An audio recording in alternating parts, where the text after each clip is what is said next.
세계로 열린 선교 방송에 하나님께서 한 해를 꿈을 주시고 이룰 수 있는 축복이 함께 하시기를 주의 이름으로 축원합니다. 하나님 주신 말씀 히브리서 12장 1절에서 8절 말씀입니다. 히브리서 12장 1절에서 8절 말씀 봉독해 올립니다. 이러므로 우리에게 구름같이 둘러싼 허다한 증인들이 있으니 모든 무거운 것과 얽매이기 쉬운 죄를 벗어버리고 인내로서 우리 앞에 당한 경주를 경주하며 믿음의 주여 또 온전케 하시는 이인 예수를 바라보자. 저는 그 앞에 있는 즐거움을 위하여 십자가를 참으사 부끄러움을 개의치 아니하시더니 하나님 보좌 우편에 앉으셨느니라. 너희가 피곤하여 낙심치 않기 위하여 죄인들의 이같이 자기에게 거역한 일을 참으신 자를 생각하라. 너희가 죄와 싸우되 아직 피 흘리기까지는 대항치 아니하고 또 아들들에게 권하는 것 같이 너희에게 권면하신 말씀을 잊었도다 일렀으되 내 아들아 주의 징계하심을 경히 여기지 말며 그에게 꾸지람을 받을 때에 낙심하지 말라. 주께서 그 사랑하시는 자를 징계하시고 그의 받으시는 아들마다 채찍질 하시니라. 하였으니 너희가 참음은 경계를 받기 위함이라. 하나님의 아들과 같이 너희를 대우하시나니 어찌 아비가 징계하지 않는 아들이 있으리요. 징계는 다 받는 것이거늘 너희에게 없으면 사생자요 참 아들이 아니니라. 아멘. 인생의 경주란 제목의 말씀으로 하나님의 말씀을 함께 은혜를 나누고자 합니다. 오늘의 본문 말씀은 경주장에서 경주하는 선수와 같은 우리라고 표현하면서 우리의 인생 삶이 달리고 최선을 다하여 승리의 장에 이르기까지 달려야 할 것을 우리에게 말씀하고 있습니다. 히브리서가 기록된 사도시대 당시에는 로마에 큰 경기장이 있었습니다. 경기가 벌어질 때마다 거기는 엄청난 상급과 그리고 인간의 극한 사항을 뛰어넘는 선수들만이 마지막 올개간을 서게 되어졌죠. 오늘 히브리서 기자는 성도의 삶은 경주라는 이 환경 안에 살아야 할 것을 말씀하고 있습니다. 그런데 우리가 사는 인생의 삶 속에는 언제나 룰이 있습니다. 경주에는 필연코 룰이 있죠. 모든 끄리끼는 것과 얽매이기 쉬운 죄를 벗어버리고 달려야 한다고 오늘 1절에 말씀하고 있습니다. 자, 경주하는 선수가 코트를 입고 가방을 들고 구두를 신고 그리고 짐을 들고 달릴 수는 없습니다. 운동 경기장에 나가는 선수는 경기에 임하는 자세가 갖추어져야 그 운동에 참여할 수가 있습니다. 우리나라 선수들 보면요, 선수들은 술과 담배를 금하고요. 그리고 여러 가지 그 음식도 절제해야 되고 욕정도 자제하고 규칙적인 생활과 신체를 단련하는 훈련을 하게 되어져 있습니다. 오늘 우리에게 그리스도인이라는 길을 걸어가는 그리스도인이라는 삶의 현장을 우리가 달려갈 때에 우리가 이 룰을 지켜야 한다는 사실입니다. 그리스도인들이 세상에서 그리스도인으로 살아가기 위해서는 혼탁한 세상과 싸워야 하기 때문에 모든 얽매이기 쉬운 죄된 생활을 끊어버리고 강명한 천국길을 향한 빛 대신 주님을 바라보고 걸어가야 한다는 사실입니다. 그런데 이게 제가 말은 쉽게 하지만 저 역시 마찬가지입니다. 얽매이기 쉬운 죄들이 우리에게 얼마나 많은지 모릅니다. 유혹하는 것들이 수없이 우리에게 다가옵니다. 2022년 우리를 얽매이는 끓이끼는 모든 장애물들을 벗어버리고 우승을 향하여서 다른 바퀴를 할 수 있는 한 해가 되어지기를 주의 이름으로 축원합니다. 오늘 이 다른 바퀴를 하는 사람에게 필히 있어야 할 말씀이 1절에 말씀합니다. 인내로서 우리 앞에 당한 경주를 경주하며 그랬습니다. 우리가 한 해를 맞고 한 해를 보내면서 늘 생각하는 게 있죠. 올해는 내가 꼭 이렇게 해야 되겠다. 꼭 이건 이루어야 되겠다. 그렇게 얘기를 합니다. 저하고 가까운 분인데 이분이 저에게 약속을 하기를 2022년에는 꼭 술을 끊겠다고 약속을 했습니다. 그런데 3일 날인가 자고 만났는데 목사님 다 한 잔만 하면 안 될까요? 그러더라고요. 그래, 그 한 잔이 당신 인생을 망친다. 그 한 잔을 이겨야 된다. 그렇게 이야기를 하면서 술을 끊으라고 이제 다시 또 이야기를 하는데 결국 한 잔을 더 하시더라고요. 이게 우리가 얽매기 쉬운 죄의 모습입니다. 죄는 이번 한 번만입니다.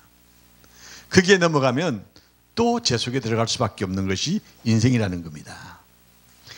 우리 앞에 당한 경주를 경주하기 위해서는 인내의 삶이 우리에게 주어지기를 하나님께서는 말씀하고 있다는 사실입니다. 경주하는 자는 필연코 자기를 이기지 않으면 안 되는 것입니다. 자기를 이기는 자만이 경주의 승리자가 되어지는 것입니다.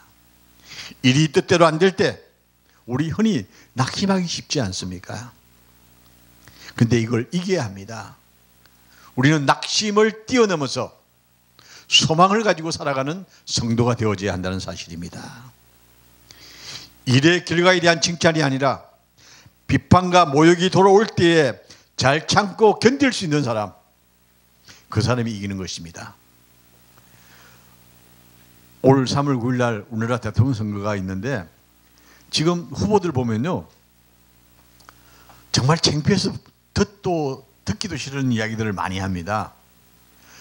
그렇게 잘못된 사람들이 왜 대통령이 나왔는지는 이해가 안 가는데 우리 사회가 그렇게 되어진 것 같아요.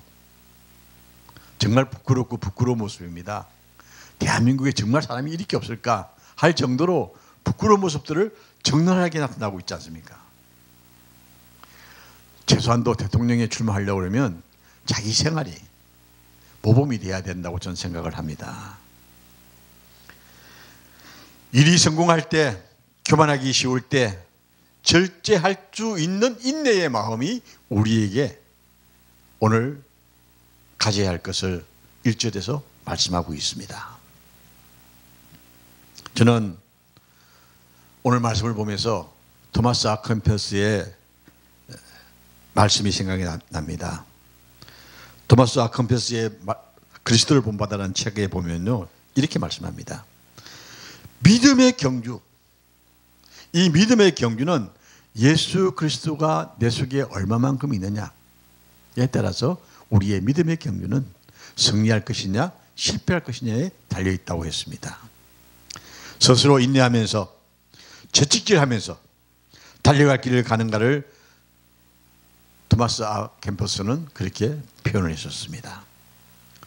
그는 내가 내 자신을 엄하게 다스리기 전에 결코 악을 이길 수가 없노라고 고백했습니다. 우리 예수 그리스도 그분과 함께 우리의 삶에 동행하기 위해서는 나를 채찍질하지 않으면 안 된다는 사실입니다. 자신의 삶을 세상의 성공과 실패, 영광 없는 굴욕에 개의치 아니하고 오직 자신에게 주어진 그리스도와 하나 된 일체의 삶이 목적이었기 때문에 그 목적을 향하여서 겸손히 전진한다고 말했습니다. 부패한 인간성을 극복하기 위해서는 그 극복하는 유일한 길은 자기를 절제하고 그리고 그 극복할 수 있는 생활을 통하여서 하나님의 은총의 힘이 내 속에 완전히 활동할 수 있도록 된다는 사실을 그리스도의 본받으라는 책에서 토마스 아퀴나스는 말하고 있습니다. 잠언 16장 32절에 말씀하기를 노하기를 더디하는 자는 용사보다 낫고 자기 마음을 다스리는 자는 성을 빼앗는 자보다 낫다고 했습니다. 신앙의 경주를 하는 자들은 구름같이 둘러싼 허다한 정인이 있습니다. 이 정인은 첫째로 정군처사들이요, 둘째는 앞서간 성도들이요, 그리고 그 다음은 이 세상에 살아있는 목격자들입니다. 여러분, 대통령 선거 후보들 보면요, 그 사람에 대한 이야기 하는 사람들이 참 많이 나옵니다. 요새 어제는 텔레비에서 보니까 그 나쁜 이야기들을 하는데, 야, 어떻게 저렇게 나쁜 짓을 할 수 있을까? 할 수 있을 만한 이야기들을 막 토론하는데, 야, 정말 어떻게 저런 사람들이 대통령을 꿈을 꿨을까? 허다한 정인들이 있는데, 살아온 삶 속에 수많은 정인들이 있는데 어떻게 저렇게 뻔뻔스러울 수가 있을까 하는 생각을 해보았습니다.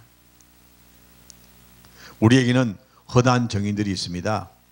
여러분이 그리스도인의 삶으로 잘 살았는지 못 살았는지 허다한 정인들이 있다는 사실을 잊지 마시기 바랍니다.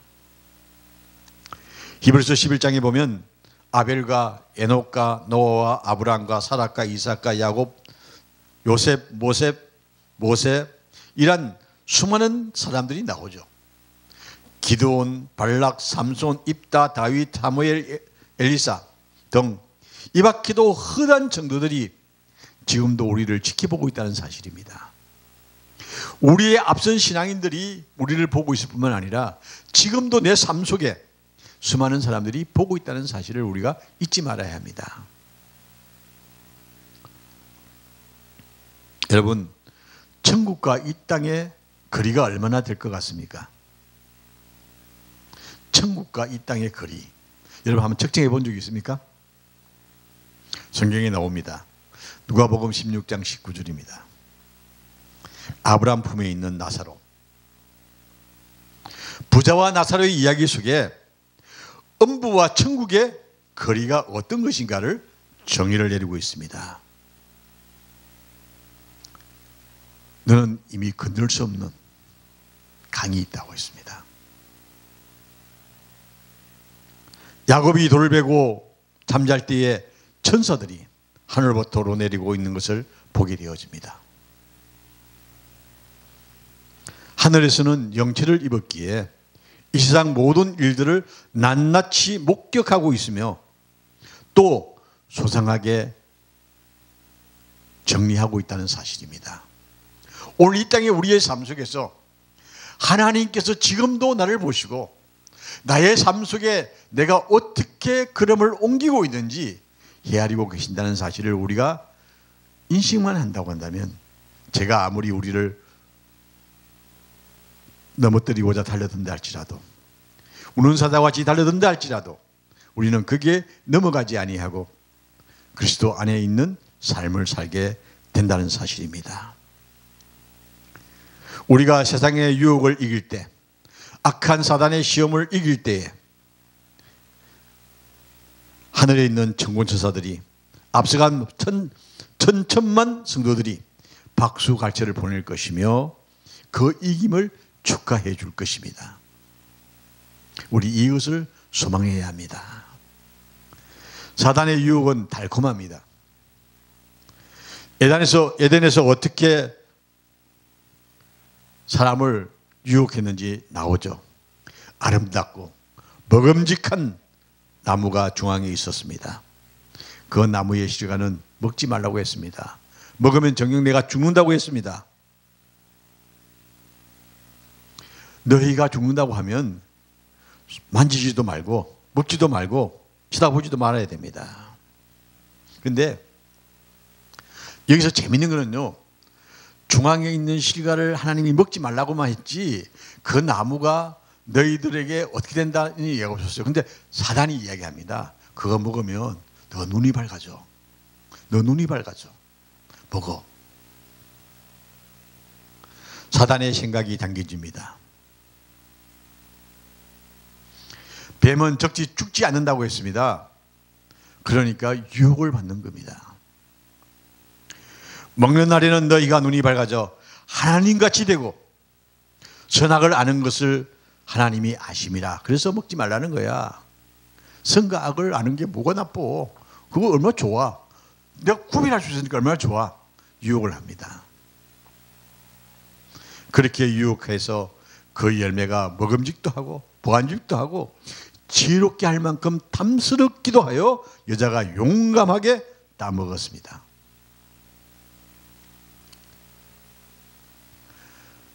무식하게 용감한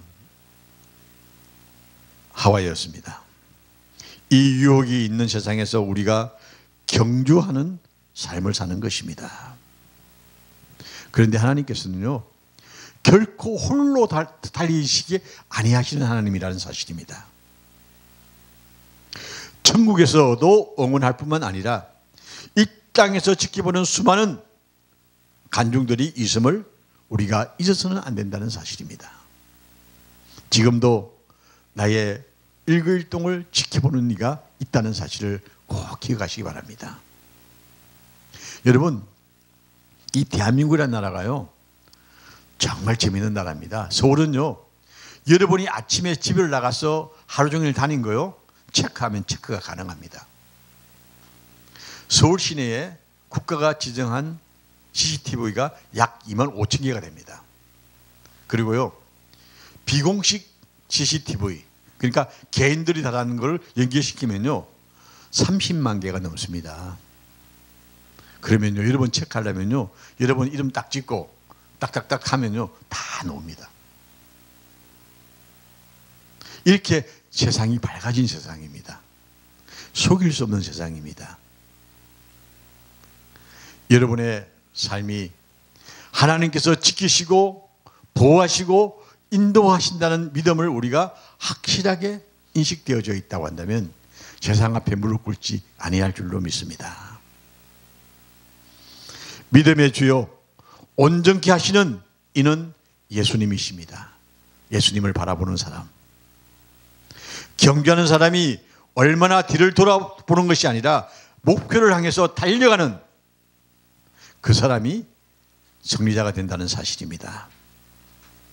옆에 사람의 칭찬에 이끌려서 교만해지거나 유혹에 빠져서 뒤돌아보거나 험난한 길에 낙심하거나 시험의 비판에 주저앉는 것이 아니라 우리의 목적의 삶, 우리 목적의 삶을 주시는 예수님을 바라보고 나아갈 수 있는 믿음의 역사가 2022년에 여러분들의 삶 속에 함께하기를 주의 이름으로 축원합니다. 롯의 아내는 소돔성이 멸망할 때 빨리 도피하는 천사의 경고와 재촉을 받고서도 마음이 소돔성에 두고 온 물질이 눈에 밟혀서 뒤를 돌아봅니다. 그래서 소금기둥이 되고 말죠. 이 어리석은 롯의 아내의 교훈이 우리에게 늘 인식되어질 때에 우리는 뒤를 돌아보지 않은 삶이 되어진다는 사실입니다. 이 세상과 하나님 두 주의를 섬기는 사람들이 너무나 많습니다.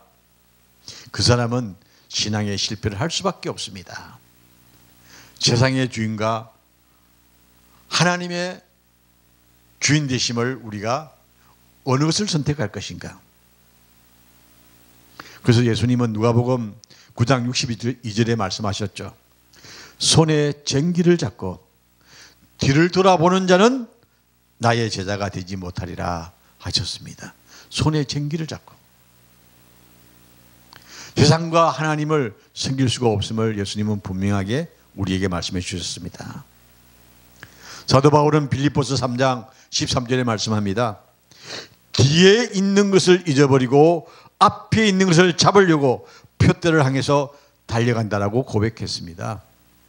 바울이 위대한 신앙인이었음을 우리에게 보여주는 말씀이 그 말씀이 아닌가 생각이 되어집니다.